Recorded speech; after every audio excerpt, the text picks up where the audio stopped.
In the fairy tale criminal justice system, citizens are represented by two equally important groups: the prosecution, who ensures order, and the defense attorneys, who uphold the rights of the accused. These are their stories. Members of the jury, we are gathered here today in Fairy Tale Criminal Court to consider the most grave and solemn of accusations. The defendant, Snow White, stands charged with murder in the first degree.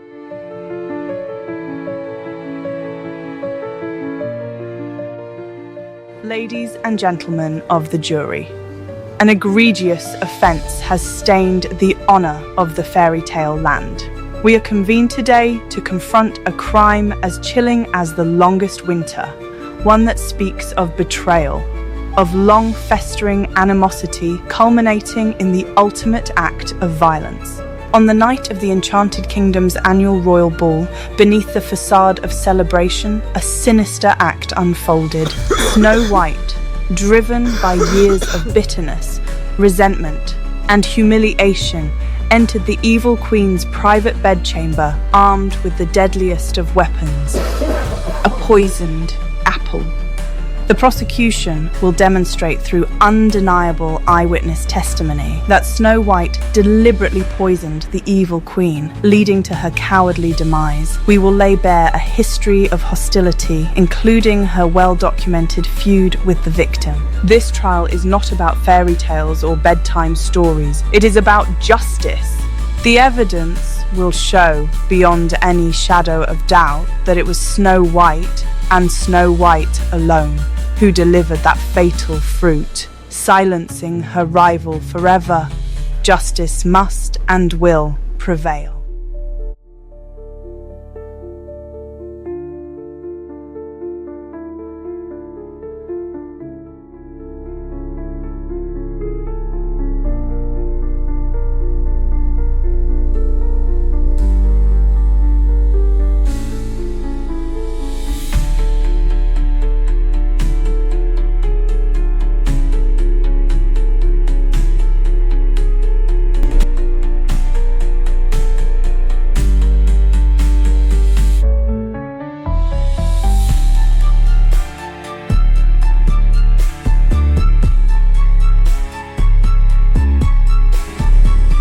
Outside the Grand Palace Theatre, where an unbelievable scene is unfolding tonight. The question isn't just if this movie is good, it's if it will change filmmaking forever. We've even heard from legal scholars debating the merits of the fictional case online.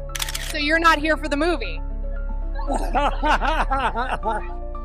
What began as a parody could now be a multi-billion-dollar franchise. It's staggering. I haven't been this hyped for anything in my entire life. I'm not even kidding. Justice for the Queen! Justice for the Queen!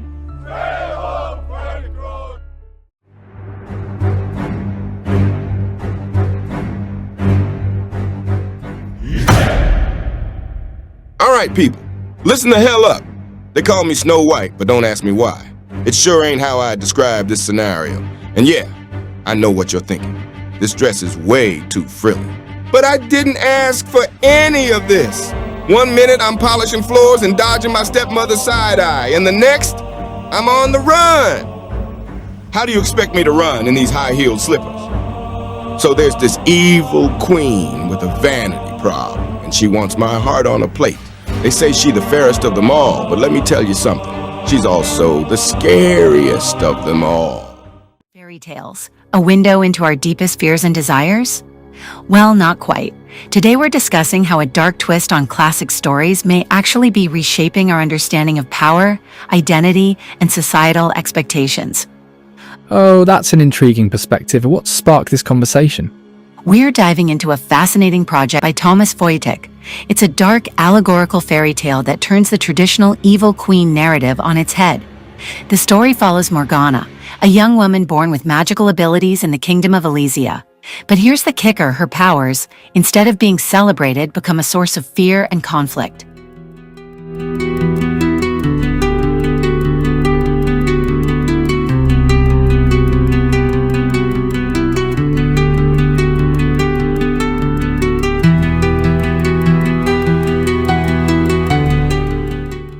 closely, for I speak from the space between worlds where truth finds its voice.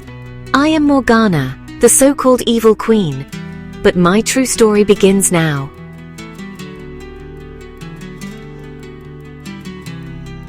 You see me now as I truly am, not the monster they painted in their tales, but a woman who loved too deeply, trusted too completely, and paid the ultimate price for another's ambition. The iron shoes that claimed my life were not justice. They were the final act in a carefully orchestrated deception that spans decades, woven by hands more cunning than any magic mirror could reveal.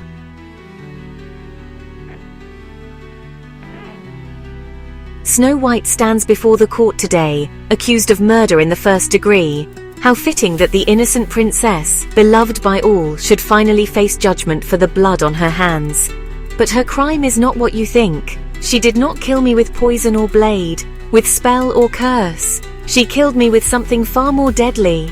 Betrayal wrapped in the guise of love, manipulation disguised as innocence, and ambition dressed in the robes of righteousness.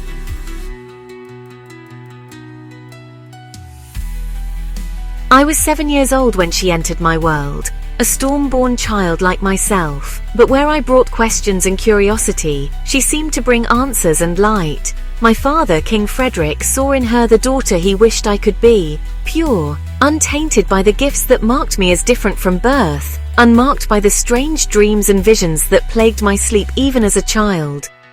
The castle of Elysia had been my sanctuary until her arrival. Its ancient stones held memories of my mother Ravenna, whispers of power that flowed through bloodlines older than the kingdom itself. I would walk the corridors at night, feeling the pulse of magic in the very walls, understanding even then that I was connected to something greater than the mundane world around me.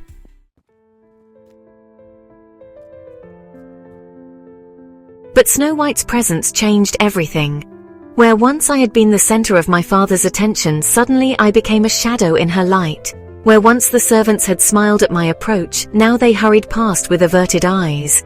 Where once I had felt at home in my own skin, now I began to question everything about myself. I loved her as only an older sister can, with fierce protection and desperate hope that she might love me in return. I shared my secrets, my fears, my dreams of a world beyond the castle walls. I taught her the names of flowers in the garden, showed her the hidden passages through the stone corridors, whispered stories of our mother Ravenna in the darkness of winter nights.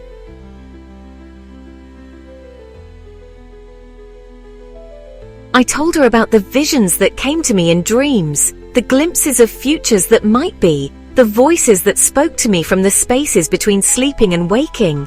I showed her the herbs that Seraphina had taught me to recognize, the ones that could heal or harm depending on the hand that gathered them. I trusted her with the deepest parts of myself, believing that love would protect what vulnerability had revealed. But love, I learned, can be the cruelest weapon of all when wielded by hands that know exactly where to strike.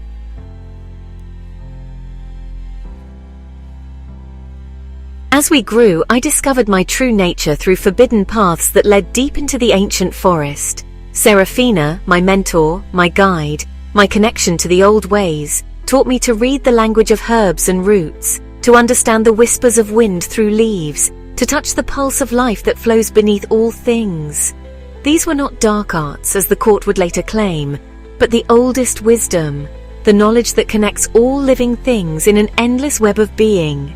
Seraphina had been exiled from the court of Valdris for practicing what they called witchcraft, but what she knew to be the natural order of things. She found refuge in our kingdom, in the deep woods where ancient trees remembered the time before men built walls and called them civilization. She became my teacher, my second mother, my bridge to understanding what I was becoming.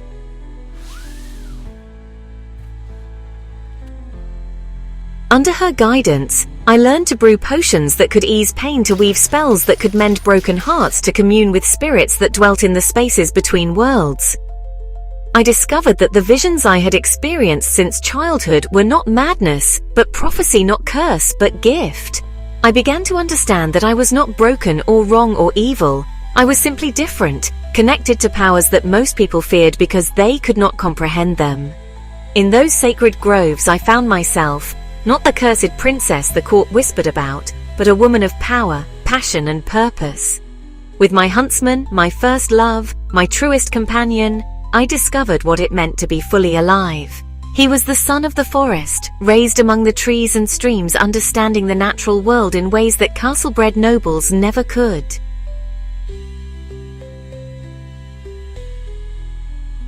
Alistair saw me not as a princess to be protected or a prize to be won, but as a woman to be loved. He understood my connection to the wild places, my need for freedom, my hunger for experiences beyond the narrow confines of court life.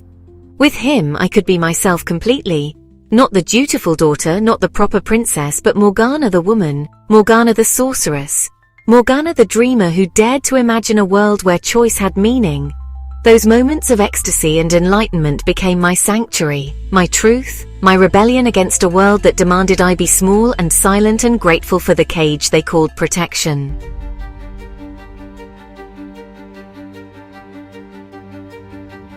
Why do shadows call my name at night? Do I choose the dark or seek the light? Is power born or does it grow in pain? Will I lose my heart or wear the chain? The shadows whisper truths you couldn't see. The crown's a burden, but it sets you free. Power is a storm that bends and breaks. The risk the strong still take. Little one, I see you there. Dreams of gold and sky so fair. Older now, the weight I bear. Truth and power, they're a pair. Little one, I see you there. Dreams of gold and skies so fair. Older now, the weight I bear. Truth and power, they're a pair. Colors spin, they pull me through. What's this fire? What's this hue? Feel it burn, let it change. You are me, though rearrange. The splintered time now unites. Shattered stars ignite the night, the night. I feel the crown, but where's my heart? Will it tear my soul apart? Can I still love with power near? Or is my path carved out of fear? Your heart beats strong beneath the steel. Power sharp, but love can heal. What we lose, we find anew. The choice was mine, but it's yours too.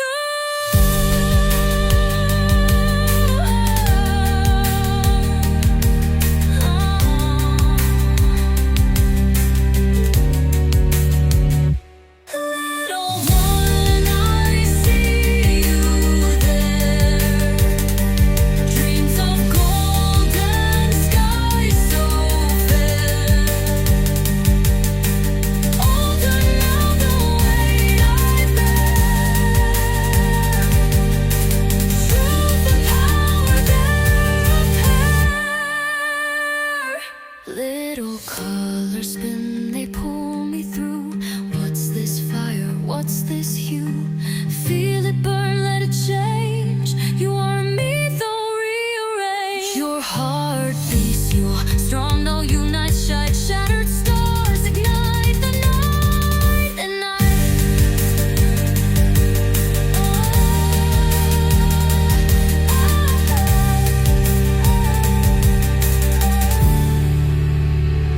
I feel the crown, but where's my heart?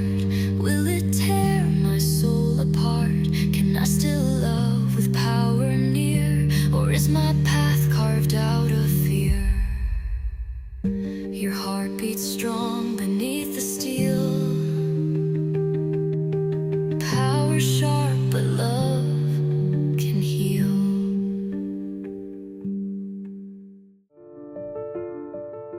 In Alistair's arms, surrounded by the ancient wisdom of the forest, I discovered what it meant to be truly free. But even paradise has its serpents, and mine wore the face of sisterly love. Snow White discovered us in our sacred space. She saw me in Alistair's arms, saw me claim my own desire, my own body, my own choices. She witnessed the transformation that love brings, the shedding of childhood skin, the emergence of woman's power, the birth of authentic self from the chrysalis of expectation. I should have seen the calculation in her eyes, the way she catalogued every detail of what she witnessed. I should have recognized the cold assessment behind her gentle smile, the strategic thinking that was already turning my moment of vulnerability into her weapon of choice. But I was drunk on love, blinded by trust, convinced that the sister who had shared my childhood would protect the woman I was becoming.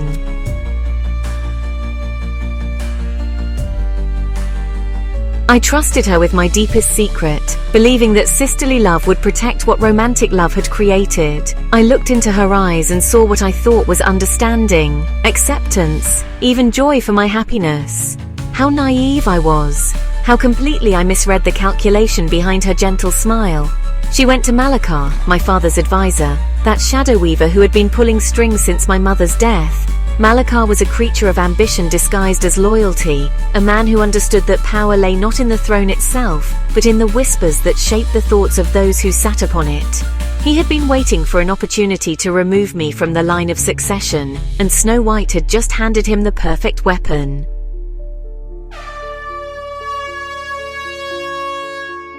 Together they crafted the perfect trap, a web so intricate that I walked into it willingly, believing I was walking toward freedom. They understood that in a kingdom built on tradition and propriety, a princess who claimed her own sexuality was a princess who had forfeited her right to rule. They knew that my father, for all his love, would choose the stability of the realm over the happiness of his daughter. Snow White revealed my lost virginity to the court, not out of moral concern or sisterly protection, but out of calculated ambition.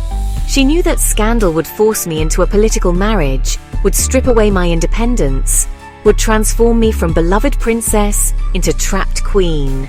She understood the game better than I ever did, that in a world ruled by men, a woman's power lies not in her strength, but in her perceived purity.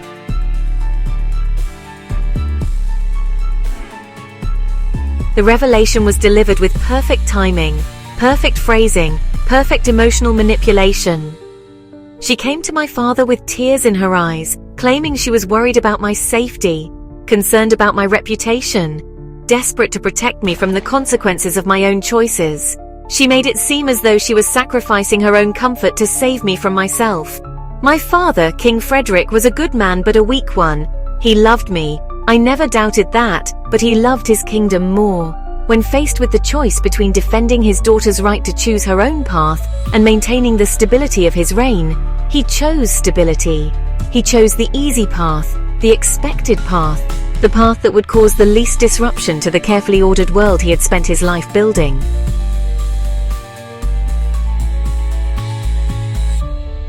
The engagement to Prince Aldrich was announced within days. I was not consulted, not asked for my opinion, not given any choice in the matter. I was simply informed that my future had been decided, that my body had been promised to a man I had never met, that my life would be lived according to terms I had no part in negotiating. We're live outside the premiere of The People v. Snow White, where the jury is now in session, right here on the sidewalk. She's innocent. 100%. The prosecution had nothing but smoke and mirrors. She had motive, she had opportunity, and she had a basket full of apples. It's an open and shut case. Okay, was Jerry a good lawyer? No. But did he prove reasonable doubt? Absolutely. Oh, she did it.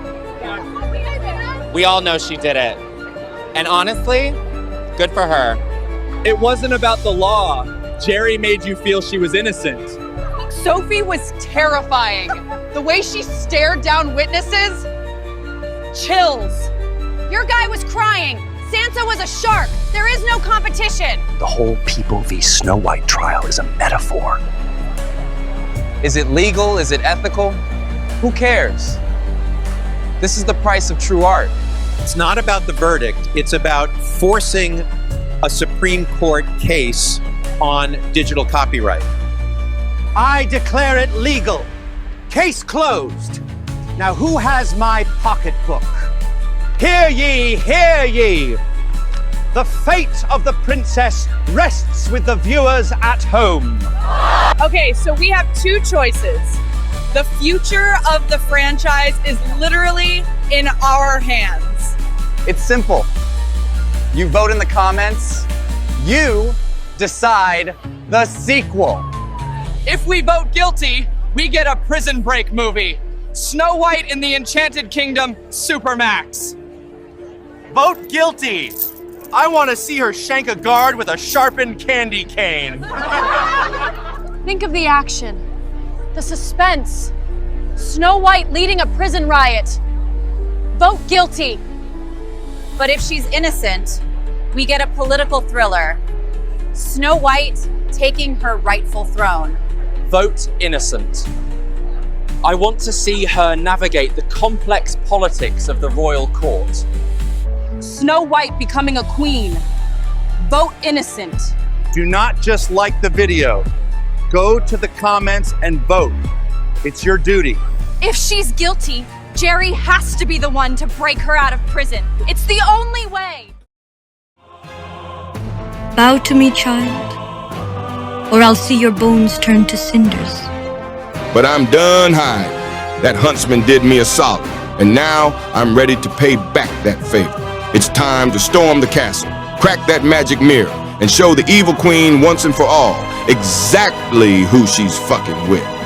I had it with these motherfucking apples in this motherfucking forest. What happened at the royal ball was obviously tragic. Nobody's denying that. No one's like pro-poison apple here. Obviously. But listen, folks, let's not jump to any hasty conclusions, because the truth, the real truth, is complicated. Or maybe it's simple, and we just haven't figured it out yet, and that's pretty tough, especially when you're, like, famous, like Snow White. They're gonna talk about motive. And, okay, maybe Snow White and the Evil Queen weren't total besties. Maybe they didn't, exchange friendship bracelets, and maybe they had their disagreements, like who got to live in the castle and who had to live in the woods. Normal kingdom stuff. But does that mean murder? That's a huge leap. Like over a dragon. Huge. Metaphorically. And this ball. Everyone was there. Everyone. It's like if something bad happens at a party, you don't just go blaming the person whose name sounds most like a weather condition. You gotta look at all the party goers, because frankly, the Evil Queen wasn't exactly Miss Popularity. There weren't a lot of people sending her get well soon cards, if you catch my drift. Like that mermaid lady, she always seemed a bit shifty to me. With those shells, and Cinderella, she had that whole shoe thing. Could be a motive? Maybe not?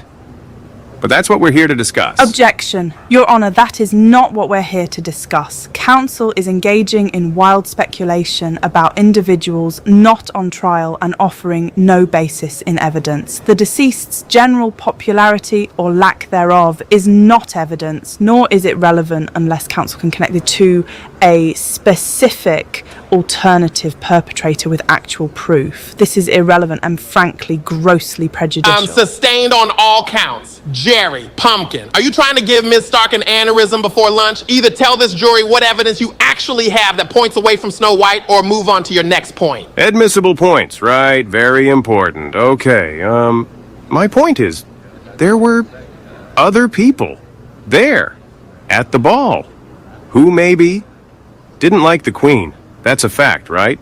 People were there. Barely. Proceed, counsel, and try to build a bridge to relevance sometime this century. Look, all we ask is that you just keep an open mind, like a really open mind. Because honestly, this is all just a totally normal, totally reasonable, big misunderstanding. And the real killer, the one that's not Snow White, is still out there. Somewhere. Objection, Your Honour. Defence counsel's claim of a real killer is baseless, unsupported speculation. This statement is an improper attempt to mislead my jury and prejudice their understanding of the facts. I request his entire opening statement be stricken from the record. Ms. Stark, I appreciate your zeal, and believe me, I sympathize. Objection to the real killer comment is sustained. Jury, ignore that. But striking his whole speech? Honey, if I start striking every foolish thing Jerry says, we'll never finish this trial. Request denied. All right then, prosecution, you may call your first witness. Don't worry, we got this. Prince Aldrich was handsome enough, wealthy enough, politically advantageous enough. He was everything a princess should want in a husband, according to the wisdom of courts and kingdoms. He was also cold, calculating, and utterly indifferent to anything about me beyond my title and my dowry. He saw me as a political asset, a means to an end, a stepping stone to greater power.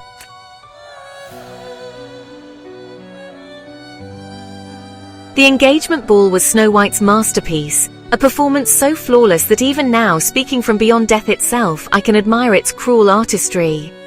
As I stood in my wedding gown, bound to Prince Aldrich, a man I did not love, could never love, would never choose if choice had been mine to make, she orchestrated the final blow with the precision of a master strategist. She had spent weeks preparing for this moment, carefully positioning herself, carefully timing her movements, carefully orchestrating every detail of what would appear to be a spontaneous act of passion. She knew exactly where I would be standing, exactly when I would be watching, exactly how to deliver the maximum emotional impact.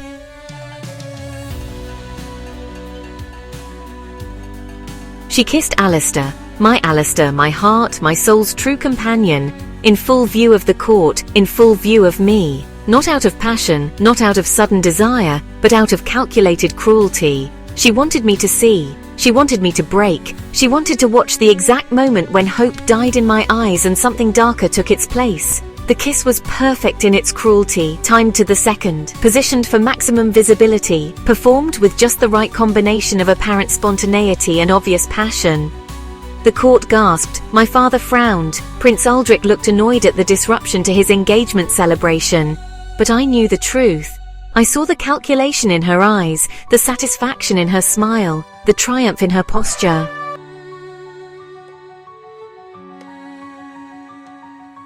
And break I did. That kiss was not love, it was murder.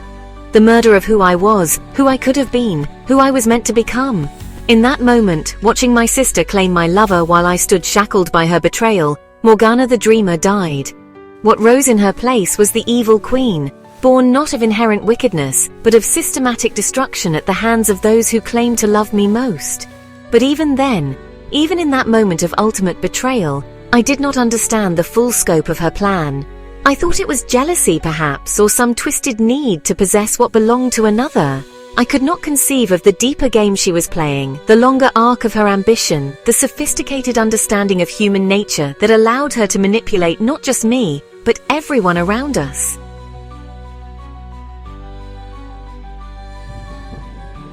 You see, Snow White needed a villain.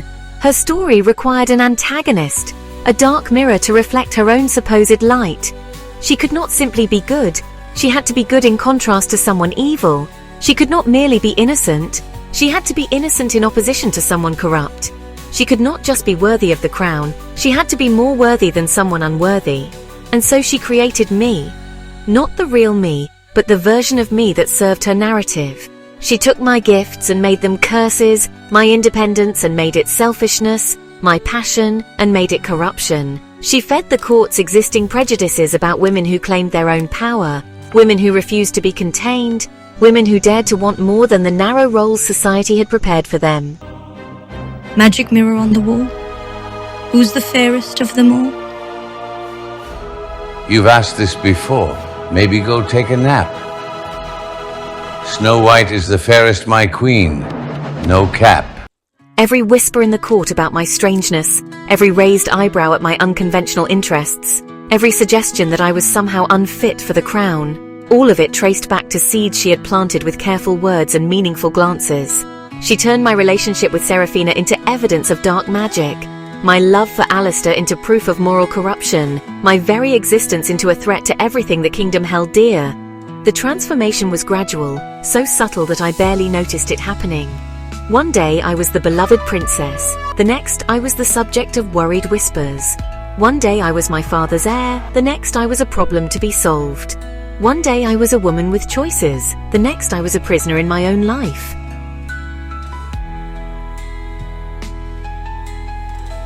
Every act of darkness that followed, the mirror, the huntsman's orders, the poisoned apple, was not evil for evil's sake.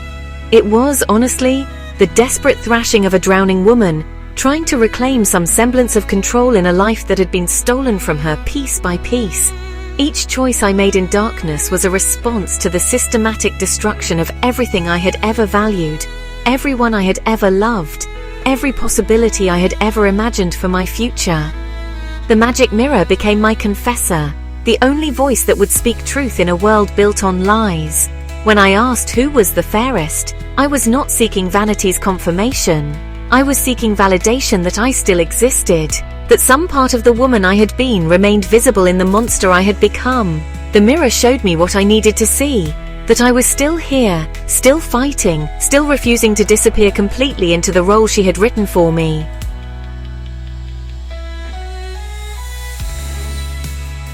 But even the mirror, like everything else in my life, had been corrupted by her influence. It reflected back not the truth of who I was, but the image she had created, the monster she needed me to become. It showed me a woman consumed by jealousy, driven by vanity, motivated by petty rivalry.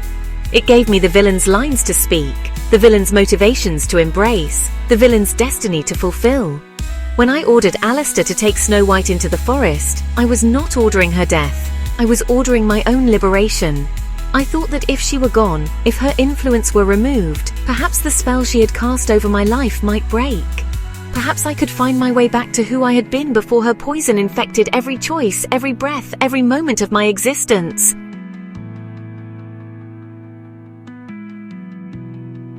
But Alistair, dear Alistair, could not bring himself to harm her. And why should he? She was beautiful, innocent in appearance, skilled in the art of making others believe in her goodness. She had kissed him, claimed him, made him complicit in her victory over me. He was as much her victim as I was, caught between love and loyalty, between truth and survival. He brought me a pig's heart instead, thinking to spare us both the weight of her blood. I knew it was not hers the moment I saw it.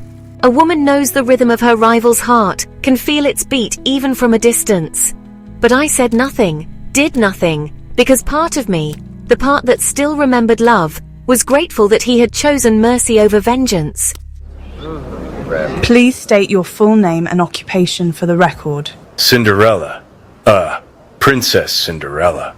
But most people just call me Cindy now. I'm retired from, scrubbing floors. These days I'm mostly just attending balls, charity events, state-hosted dinners, and, being excellent to my many subjects. Thank you. Cindy, were you present at the Enchanted Kingdom's royal ball on the night the evil queen died? Yeah, totally. It was a big event. Anybody who's anybody was there. It was festive. And did you see the defendant, Snow White, at this ball? Yeah, she was there, definitely. Kinda hard to miss. Very intense aura. Not really vibing with the whole, happily ever after theme of the evening. And how would you classify Snow White's demeanor that evening? She seemed perturbed. Like deeply perturbed. Like she knew Kung Fu, but for feelings. And she was about to use it. On someone. Someone? Objection, Your Honor. Someone could be anybody. How does he know who someone is if she hasn't said who someone is yet? Jerry, counsel is asking the witness to identify the someones he just mentioned. That's called direct examination. It's how trials work. Overruled. Good point, Your Honor. Cindy, to whom did Snow White's perturbed demeanor appear to be directed? Oh, right. Mostly the evil queen, I'd say. There was some serious ocular pat-down action taking place. And I don't mean the hot kind. Very focused, like a laser beam. But with her eyes. Can you recall specifically what happened at midnight? Absolutely. I was involved in a conversation with Prince Zendaya. It was getting, pretty serious, but I had to go. Midnight's always been, kind of a big deal for me. Old habits, I guess. So as soon as the clock struck 12, I bounced. Did you see the evil queen on your way out?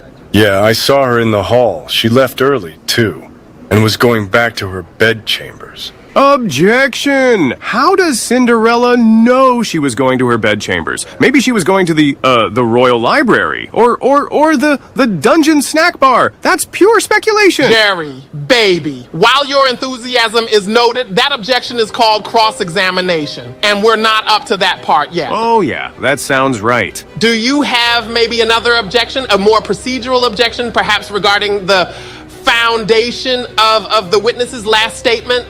Objection. Lack of foundation? Your Honor, defense counsel just received improper coaching from the bench. I object to your assistance. Mrs. Stark, do I look like I'm wearing a bad motherfucker t-shirt to you? Sustained on lack of foundation. Counsel, please clarify how Cinderella knew where the queen was headed, and Jerry, get your objections straight. This is going well. Cinderella. She was holding the key to her bedroom in her hand. How can you be sure it was the key to her bedroom? I guess, actually, I'm not sure. Boom. But when she took it out of her pocket, she said, "I'm going back to my room. Oh, right, the key. Oh, wait, here it is." And do you know where Snow White was at that very moment? Yeah, she was standing in a hallway just outside the ballroom.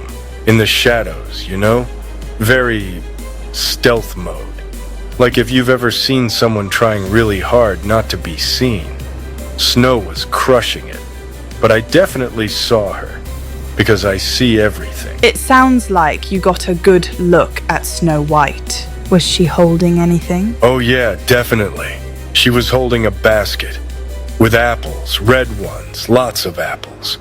Which looking back seems kind of relevant considering the whole poisoned apple situation. And was Snow White doing anything unusual as the queen walked past? No, not really. But she had this look in her eye, like that time I lost my dog. It made me run away faster. To be clear, Cindy, at midnight you saw Snow White hiding in the hallway, holding a basket of apples, watching the evil queen leave the ballroom alone. Is that correct? Wow. When you put it like that, kinda seems like she did it. Your witness.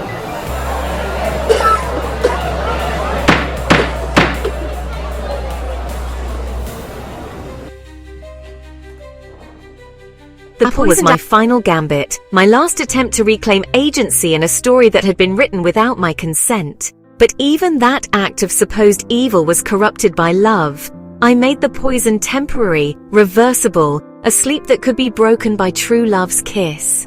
I told myself I was giving her a chance to prove that someone, somewhere loved her enough to wake her.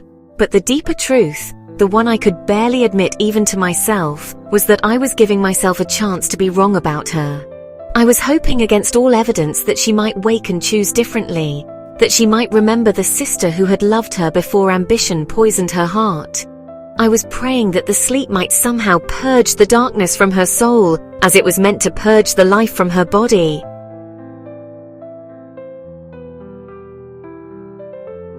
I crafted the apple with my own hands, infusing it with herbs that Serafina had taught me to use, weaving spells that carried both death and redemption. It was beautiful, perfect, irresistible, the ultimate symbol of temptation and choice. I offered it to her not as an enemy but as a sister, one last time extending the possibility of love in a world that had forgotten what love meant. She took it, of course.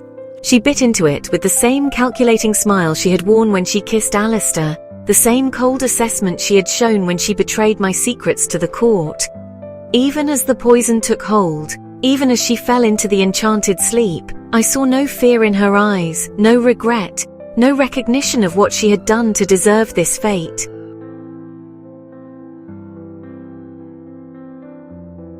She woke, of course. Prince Aldric's kiss, the kiss that should have been mine, in a life where choice had meaning, broke the spell I had woven.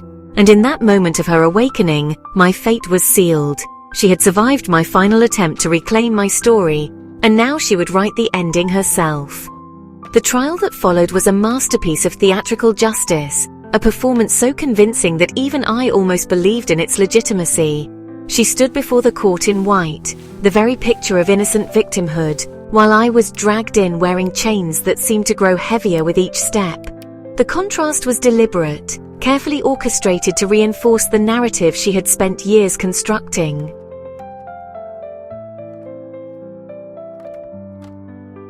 She spoke of my crimes with such conviction, such apparent pain, that I found myself wondering if she had somehow convinced herself that her version of events was true.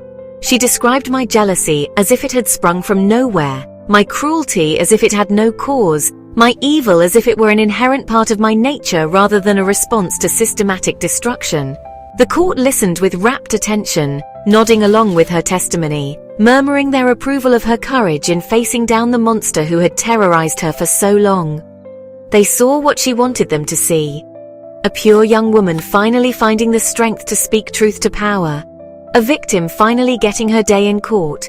A kingdom finally getting justice for the crimes committed against its beloved princess.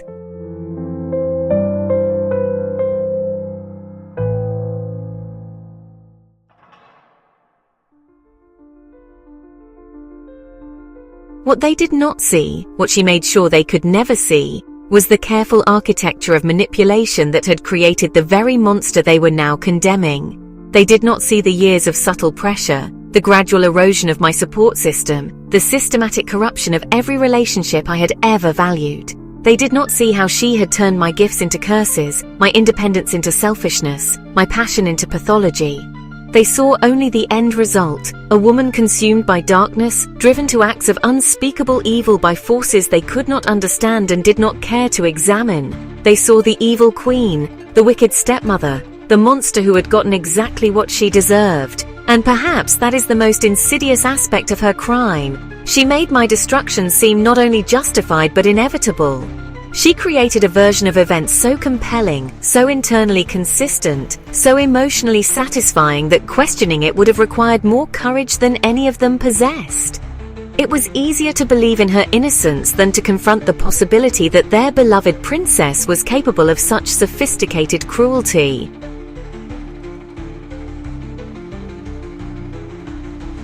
The iron shoes were heated in the fire while she spoke, glowing red with the heat of righteous anger. I watched them prepare my execution while she testified about my crimes, and I found myself almost admiring the symmetry of it all. She had orchestrated every detail, from the method of my death to the timing of its revelation, from the audience's emotional state to the symbolic weight of the punishment itself. Iron shoes for the woman who had danced away from duty, who had chosen passion over propriety, who had dared to claim agency in a world that demanded female submission. The symbolism was perfect, the justice poetic, the resolution satisfying to everyone except the woman who understood what was really happening.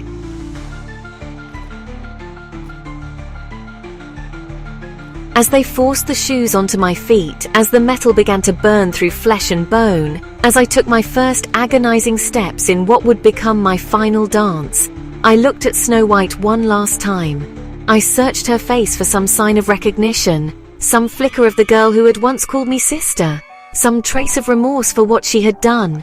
But her eyes were cold, calculating, already looking past me toward the crown that would soon be hers.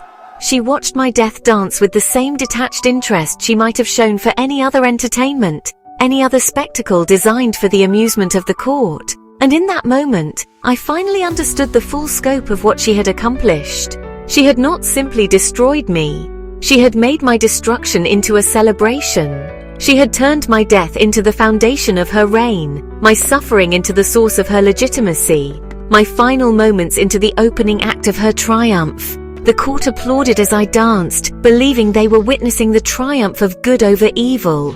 They cheered as I stumbled, convinced they were seeing justice served.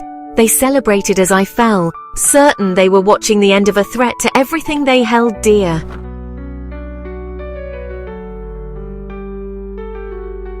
But I knew better.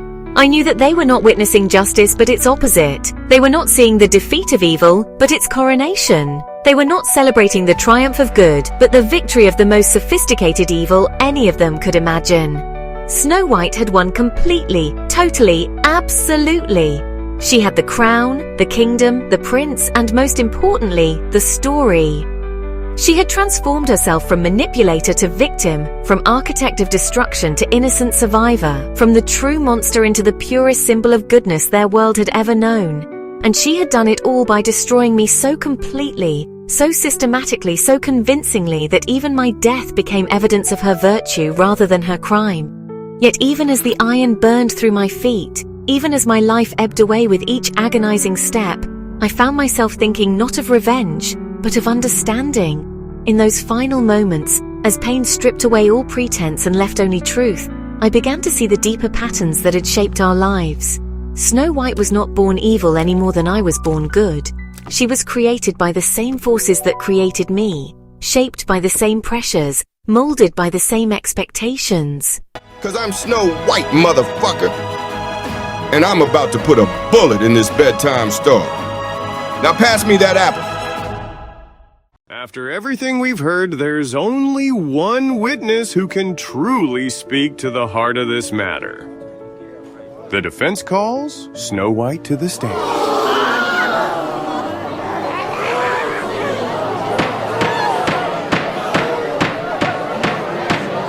Ladies and gentlemen of the jury, we've sat here together. We've listened. We've watched a strange show unfold. A trial with dwarves telling lies, magical bells, mirrors spitting rhymes. I don't blame anyone for feeling confused. I sure as hell know I am. But let's get one thing crystal clear. There's an accusation hanging over my head calling me a murderer. Y'all hear that word and your minds run wild. It's easy, isn't it, to paint a picture of me as a monster? But before you decide who I am, let me tell you who I have been. You know the name. Snow White, princess, fugitive. But I was a child once, a daughter, a girl who lost everything when the evil queen arrived. My father, my home, my future. Y'all see the fairy tale. But I lived a nightmare. I felt the sharp edges of betrayal, the cold shadows of exile. I've known fear deeper than any of you can imagine. And yes, anger. Anger so thick you can taste it. I've dreamt of revenge. Who wouldn't?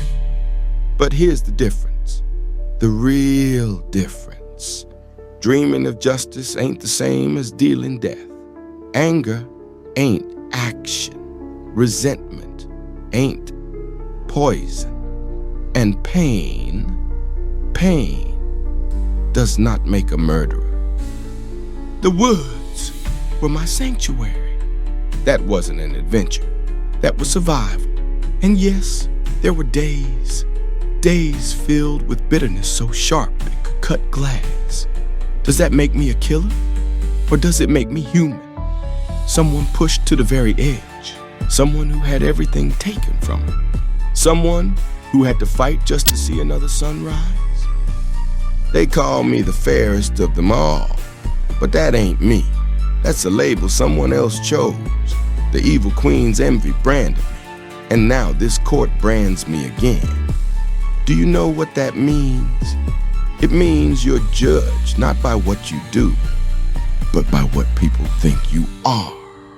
I've carried that weight since the day I started running for my life. It's a burden I wouldn't wish on any of you.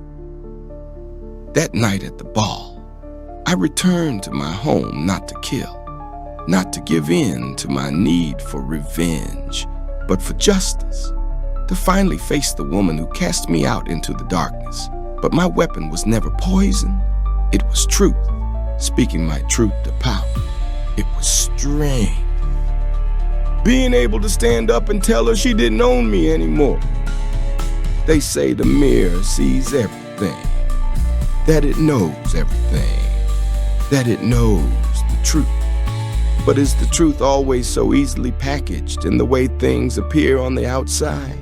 Or is it something more, something deeper, something that a reflection, no matter how magical, can never truly capture? The mirror showed you my surface, It didn't show you my soul. Truth isn't just what your eyes witness. It's what your heart understands. The difference was not in our natures, but in our responses to the impossible choices we were given. I had chosen rebellion, and it had destroyed me. She had chosen conformity, and it had elevated her. I had refused to play the game by their rules, and they had made me into a cautionary tale. She had mastered their rules so completely that she had rewritten them to serve her purposes.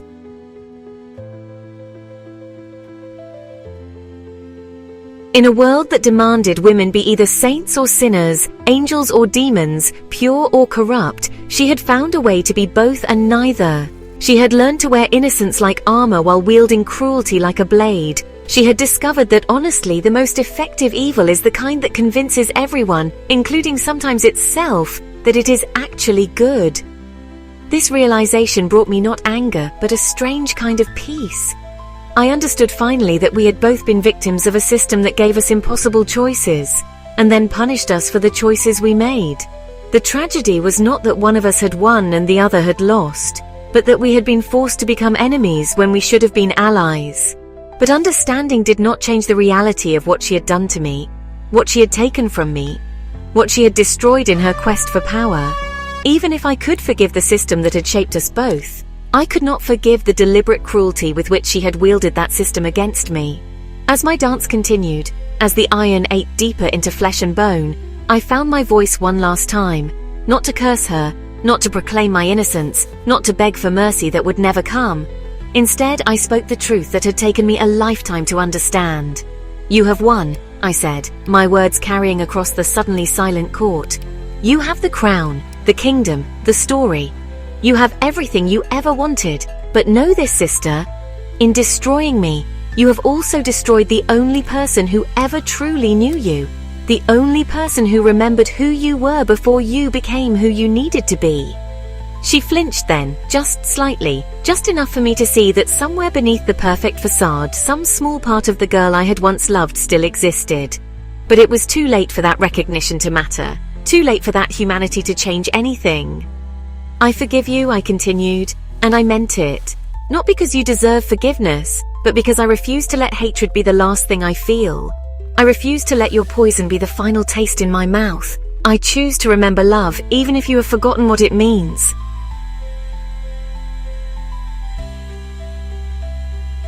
The court stirred uneasily at my words. This was not how the story was supposed to end. The villain was supposed to curse and rage and die unrepentant. The villain was not supposed to speak of love and forgiveness, was not supposed to sound human in her final moments. But I was beyond caring what they expected, beyond playing the role they had written for me. In my final moments, I would be myself. Not the evil queen, not the wicked stepmother, not the monster they had made me become, but Morgana the woman, Morgana the sister, Morgana the dreamer who had dared to imagine a different world. "Remember me," I said, looking directly at Snow White, "not as the monster you created, but as the woman who loved you before you taught her how to hate."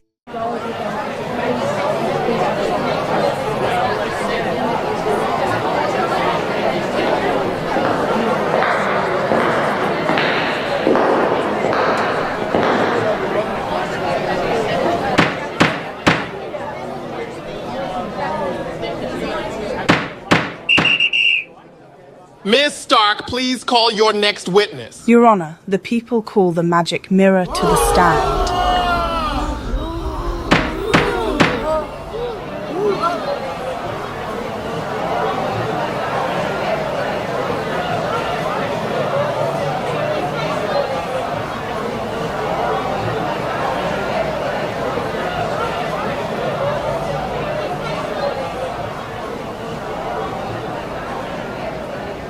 Magic mirror on the stand. Please state your name and occupation for the court. I'm the magic mirror with grade A clout, and I serve it straight. That's what I'm about. And by serving it straight, you mean that you answer every direct question truthfully. Is that correct? Truth's my vibe. No cap or sus. Can't eat a lie. All bets, no fuss. Your powers grant you perception beyond physical boundaries, correct? You're capable of clearly perceiving events no matter where they occur within the kingdom? My vision's bussin', I peep whole scenes. Skibbity vibes. I know what they mean. Just to clarify further, can walls, doors, or locked rooms obstruct your ability to see the truth? No wall, no door, nor lock stops me. My Sigma Flex got mad fools salty. One final question. One last retort. Magic mirror. For the court. With all you've heard, with all you've seen, tell us who killed the evil queen. The queen was slain. You got that right. And she was murdered by Snow White.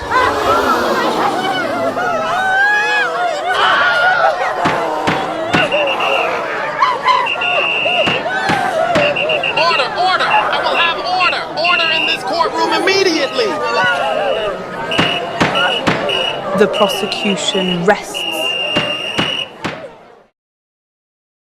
Honestly, the kingdom was more efficient under my rule. The trains ran on time. Years from now, people will ask where you were when the mirror spoke. I was here. Okay, no matter what happens, we clap at the end. We stand and clap. It is our duty.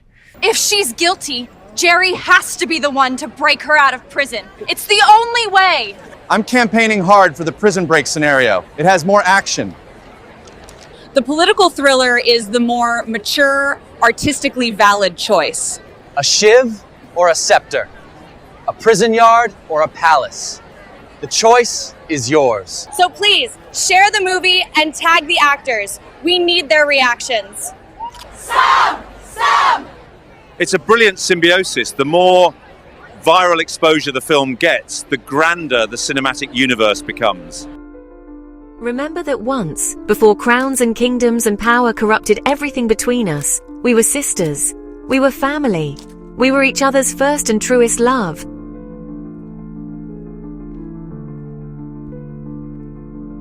And then I danced my final steps, not in agony, but in a strange kind of grace. I danced for the woman I had been before the world broke me. I danced for the love I had felt before betrayal poisoned it. I danced for the dreams I had cherished before reality crushed them. I danced, and as I danced, I felt something shift in the space around me. The pain began to fade, replaced by a lightness I had not felt since childhood. The iron shoes no longer burned. They had become wings, lifting me beyond the reach of their hatred, their fear, their need for simple stories with clear villains. As my body fell, as my heart stopped beating, as my final breath left my lips, I felt myself rising, not to heaven or hell, but to a place between places, a realm where truth lives beyond the reach of narrative convenience, where stories can be told without the distortion of human need. She had won everything and lost herself in the process. She had gained the whole world and forfeited her soul. She had achieved her every ambition and discovered that victory tastes like ashes when there is no one left who truly knows you. In the end, we had both been destroyed by the same forces, just in different ways. I had been broken openly, dramatically, publicly. She had been broken quietly, subtly, privately. I had died in iron shoes, but she had died long before that, piece by piece, choice by choice, until nothing remained but the perfect facade she showed the world.